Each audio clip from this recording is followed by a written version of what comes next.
फटाक से सुन लो, छोटू भैया की कहानी है, मैंने काम प्रॉमिस कर दिया यार तुम्हें, ठीक है। छोटू भैया की कहानी है। तो एक छोटू भैया थे, मतलब छोटू भैया की फैमिली थी, छोटू भैया के पापा, छोटू भैया की मम्मी, तो छोटू भैया के बड़े भाई, ठीक है, बड़ू भैया। अब क्या होता है कि इन सब की हाइट जो है, तो इन सब की हाइट 6 फीट थी, 6 फीट 6 फीट 6 फीट, वाह भाई वाह। और छोटू भैया की जो हाइट है, तो छोटू भैया की हाइट बेचारे की कितनी थी, 6 12 6 18 हो गया, 18 और 18, और छोटू भैया की हाइट तो 2 फीट ही थी, ठीक है, छोटू भैया की हाइट तो 2 फीट ही थी, छोटू भैया की हाइट 2 फीट थी। अब क्या हो रहा है, ये एक नदी पार करके जाना था इनको, ठीक है, एक नदी पार करके जाना था। तो नदी पार करके जाना था, तो इन्होंने देखा कि नदी की डेप्थ कितनी है, तो नदी को नापा उन्होंने, तो नदी थी 4 फीट, 4 फीट गहरी नदी थी।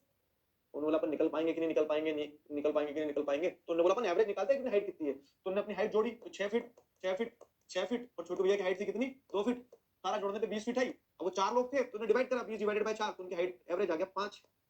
खुश हो गए, नाचने लगे, पार्टी बना ली एक साइड पे, उन्होंने पिकनिक बना ली, क्या 5 फीट हाइट है सबकी, सब निकल जाएंगे, एवरेज हाइट तो 5 फीट आ गई, ठीक है, एवरेज हाइट तो 5 फीट आ गई। और अब होता क्या है कि छोटू भैया के पापा पहले जाते हैं, पापा लोग ऐसे ना आगे आगे चलते, मम्मी और फैमिली सब पीछे, तो छोटू भैया के पापा निकल गए, क्योंकि उनकी तो 6 फीट हाइट थी और एवरेज हाइट 5 फीट चाहिए थी नदी पार करने के लिए, नदी की 4 फीट थी डेप्थ, ठीक है। मम्मी भी निकल गई, बड़ू भैया भी निकल गए।